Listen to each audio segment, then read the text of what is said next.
Hello viewers, যারা class 10 এ পড়ছো আজকে তাদেরকে আমি বাংলা তোমাদের সিরাজ উদ্দৌলা পড়াটা রয়েছে আজকে সেখান সাজেশন প্রশ্নগুলো বলে দেবো। ঠিক আছে, অনেকদিন ধরে তোমরা আমাকে রিকোয়েস্ট করেছিলে, একটু দেরি হয়ে গেল, তার জন্য কিছু মনে করো না, ভালো করে প্রশ্নগুলো দেখে নাও। ঠিক আছে, সিরাজ উদ্দৌলা শচীন্দ্রনাথ সেনগুপ্ত লেখক।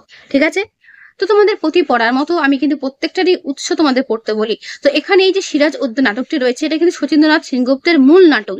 সিরাজ উদ্দৌলা দ্বিতীয় অঙ্কের প্রথম দৃশ্য থেকে গৃহীত হয়েছে। ঠিক আছে, এটা কিন্তু একবার লিখে নিও খাতায়। আর তোমাদের এই নাটক থেকে অর্থাৎ সিরাজউদ্দৌলা নাটক থেকে তোমাদের কিন্তু 4 নম্বরের প্রশ্ন আসবে, বড় প্রশ্ন। ঠিক আছে, তাই 4 নম্বরের জন্য আমি যে সমস্ত প্রশ্নগুলো বলবো সেগুলো ভালো করে এখন থেকে তৈরি করে দাও।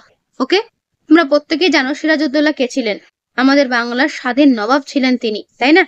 তো দেখো, প্রথম প্রশ্ন এখান থেকে আমি জানলাম না আমাদের অপরাধ। আমিও আমাদের বলতে কাদের কথা বলা হয়েছে, এখানে কোন অপরাধের কথা বলা হয়েছে। ঠিক আছে, এই প্রশ্নটা ভালো করে করবে। ওকে, যাদের বই নেই তারা কিন্তু চিন্তা করবে না, আমি পুরো উত্তর তোমাদের প্রত্যেকেই কিন্তু দেখিয়ে দেবো, তাই ভিডিওটা স্কিপ না করে পুরোটাই ভালো করে দেখে যাও। মুন্সিজি, এই পত্রের মর্ম সভাসদদের বুঝিয়ে দিন। কে কাকে পত্র লিখেছিলেন, এই পত্রে কি লেখা ছিল দেখে নাও ভালো করে, পুরো উত্তরটা ভালো করে দেখে নাও। 4 নম্বরের জন্য আমি যে সমস্ত প্রশ্নগুলো বলবো সেগুলো করো, এর মধ্যেই কমন পেয়ে যাবে। ঠিক আছে, এখানে কিন্তু শর্ট কোয়েশ্চেন সেরকম থাকে না, 4 নম্বরের কোয়েশ্চেনটাই বেশি থাকে। ঠিক আছে, তো এই হলো এর উত্তর। তারপরে প্রশ্ন, এই মুহূর্তে তুমি আমার দরবার ত্যাগ করো। বক্তা কাকে উদ্দেশ্য করে কথাগুলো বলেছেন, এরকম উক্তি তাৎপর্য বা এরূপ উক্তি তাৎপর্য বিশ্লেষণ করো। ঠিক আছে, এরকম লাইন তুলে তোমাদের প্রশ্ন আসতে পারে, তাই সব থেকে বেশি ভালো হয় নাটকটা বাড়িতে ভালো করে প্রত্যেকেরই একবার পড়ে নেওয়া। ঠিক আছে, তারপরে প্রশ্ন, আমার এই অক্ষমতার জন্য তোমরা আমাকে ক্ষমা করো। বক্তা কাদের কাছে কোন অক্ষমতা প্রকাশ করেছেন? ভেরি ভেরি ইম্পর্টেন্ট প্রশ্নটি, ভালো করে করবে। ঠিক আছে, তো এর উত্তর তোমাদের এই পর্যন্ত শেষ হলো। তারপরে প্রশ্ন, আজ পর্যন্ত কদিন তা ধারণ করেছেন? সিপাহসালার। কে কার উদ্দেশ্যে উক্তিটি করেছে, প্রসঙ্গটি ব্যাখ্যা করো। ঠিক আছে, সব থেকে ভালো হয় সিরাজউদ্দৌলা নাটকটা যদি একবার পড়ে নাও, তাহলে প্রত্যেকটা প্রশ্নের উত্তর তোমরা নিজেরাই কিন্তু নিজের মতো করে গুছিয়ে লিখে আসতে পারবে। তাই প্রত্যেকে আমি রিকোয়েস্ট করবো নাটকটা একবার হলেও পড়ে নিও। ঠিক আছে, আপনাদের কাছে এই ভিক্ষা যে আমাকে শুধু এই আশ্বাস দিন, কাদের কাছে বক্তা ভিক্ষা চান, তিনি কি আশ্বাস প্রত্যাশা করেন দেখে নাও, ভালো করে দেখে নাও, পুরো উত্তর আমি তোমাদের দেখিয়ে দিচ্ছি। 4 নম্বরের জন্য যতটা রয়েছে চেষ্টা করবে এইভাবেই প্যারা করে লেখার। ঠিক আছে, কারণ 4 নম্বর কিন্তু কম নয়। ওকে, তো এর উত্তর এই পর্যন্ত শেষ হলো। বাংলার ভাগ্যাকাশে আজ দুর্যোগের ঘন ঘটা, বক্তাকে বক্তার এমন উক্তির কারণ কি করবে দেখে নাও পুরো উত্তর। আমি আজ ধন্য, আমি ধন্য, আলোচ্য উক্তিটির তাৎপর্য বুঝিয়ে দাও। ঠিক আছে, ভালো করে করবে, দেখে নাও এর পুরো উত্তর। আমি পুরো উত্তর তোমাদের দেখিয়ে দিচ্ছি যাতে তোমাদের কারোরই উত্তর খুঁজতে অসুবিধে না হয়। ঠিক আছে, তো এই পর্যন্তের উত্তর শেষ হলো। দুর্দিন না সুদিন, বক্তাকে দুর্দিন ও সুদিন বলতে এখানে কি বোঝানো হয়েছে দেখে নাও পুরো উত্তর। ঠিক আছে, পুরো উত্তরটা ভালো করে দেখে নেবে। ঠিক আছে, তো এর উত্তরটা তোমাদের ঠিক এই পর্যন্ত শেষ হলো। সিরাজউদ্দৌলা নাট্য কিছু অবলম্বনে সিরাজউদ্দৌলার চরিত্র বৈশিষ্ট্য আলোচনা করো। দেখে নাও, ভালো করে দেখে নাও পুরো উত্তর। এর উত্তরটা কিন্তু তোমাদের ঠিক এই পর্যন্ত শেষ হলো। ওকে, মনে হয় ওর নিঃশ্বাসে বিষ, ওর দৃষ্টিতে আগুন, ওর অঙ্গ সঞ্চালনে ভূমিকম্প। ওর বলতে কাকে বোঝানো হয়েছে? বক্তার উদ্দেশ্যের প্রতি এমন মন্তব্যের কারণ আলোচনা করো। দেখে নাও পুরো উত্তর। ঠিক আছে, আমি যে প্রশ্নগুলো দিচ্ছি একটু ভরসা করে প্রশ্নগুলো পড়ে যেও, পরীক্ষাতে তার ফলাফল নিজেরাই টের পাবে। সিরাজউদ্দৌলা নাট্যাংশের শেষ অংশে ঘসেটি ও লুৎফা চরিত্র দুটো কিভাবে বিপরীত ধর্মী ভূমিকা পালন করেছে তা আলোচনা করো। দেখে নাও পুরো উত্তর। এর পুরো উত্তর তোমাদের ঠিক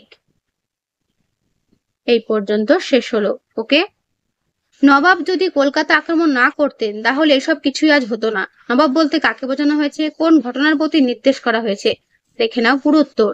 এর পুরো উত্তর এই পর্যন্ত শেষ হলো।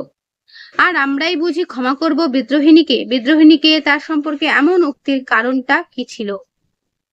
কিন্তু অভদ্রতার অযোগ্য তোমরা, কাকে উদ্দেশ্য করে কথাটি বলা হয়েছে, এ কথা বলার কারণ কি দেখে নাও পুরো উত্তর। এর পুরো উত্তর তোমাদের এই পর্যন্ত শেষ হলো। এইবার হয়তো শেষ যুদ্ধ, কোন যুদ্ধের কথা বলা হয়েছে, বক্তা তাকে শেষ যুদ্ধ বলেছেন কেন দেখে নাও পুরো উত্তর। এর পুরো উত্তর তোমাদের ঠিক এই পর্যন্ত শেষ হলো। ওকে, বাংলা শুধু হিন্দুর নয়, বাংলা শুধু মুসলমানের নয়, মিলিত হিন্দু মুসলমানের মাতৃভূমি গুলবাগই বাংলা। কাদের উদ্দেশ্য করে কথা বলা হয়েছে, এই বক্তব্যের মধ্য দিয়ে বক্তার কি চারিত্রিক বৈশিষ্ট্য প্রতিফলিত হয়েছে করবে। ঠিক আছে, এই প্রশ্নটা ভালো করে করবে।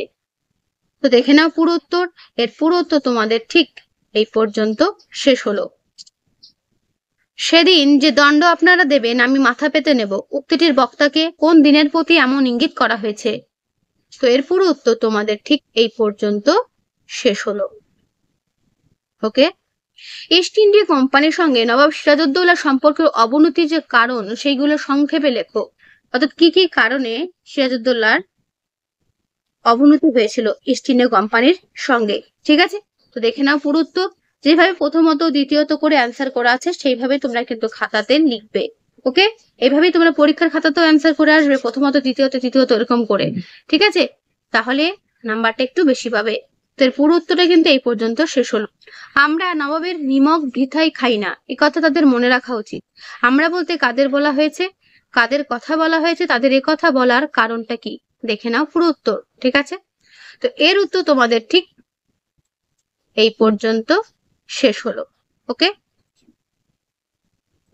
গোলাম হোসেন, মোহনলাল আর মীর মদন যখন রয়েছে তখন আর ভাবনা কি? চলুন উদ্ধৃতিটির বক্তাকে তিনি কাদের কেন সঙ্গে নিয়ে যেতে চান। ঠিক আছে, ভালো করে করবে। দেখে নাও পুরো উত্তর। এর পুরো উত্তর তোমাদের এই পর্যন্ত শেষ হলো। তো তোমাদের সিরাজউদ্দৌলা নাটক থেকে এই হলো সাজেশন প্রশ্ন, এগুলো ভালো করে পড়ো, পরীক্ষাতে এর মধ্যে কমন পেয়ে যাবে। ওকে, তো আজকের এই ভিডিওটা আমি তাহলে এখানেই শেষ করছি। কেমন লাগলো অবশ্যই কমেন্টে জানিও, ভালো লাগলে লাইক করো ও বন্ধুদের কাছে অবশ্যই শেয়ার করে দিও। ওকে, তো আজকে এখানেই, দেখা হবে নেক্সট ভিডিওতে। ভালো থেকো সবাই। আর হ্যাঁ, যদি কারো মনে হয় সিরাজউদ্দৌলা নাটকটা তোমাদের পড়িয়ে দেওয়া দরকার আছে, অবশ্যই আমায় কমেন্টে জানিও। তোমাদের আলাদা একটা ভিডিওতে আমি কিন্তু এই নাটকটা ভালো করে পড়িয়ে দেবো এবং বুঝিয়ে দেবো। কারণ কি, নাটকটা যদি তোমরা না পড়ো, প্রশ্ন উত্তর যতই মুখস্থ করো না কেন মনে রাখতে কিন্তু পারবে না। তাই প্রত্যেকে বলবো, যদি তোমাদের মনে হয় নাটকটা পড়ে ফেলেছো বা পড়ে ফেলতে পারবে তাহলে পড়ে নিও। যদি কোনো রকম কোনো অসুবিধা হয় আমাকে জানিও। ঠিক আছে, তো আজকে এখানেই, দেখা হবে নেক্সট ভিডিওতে।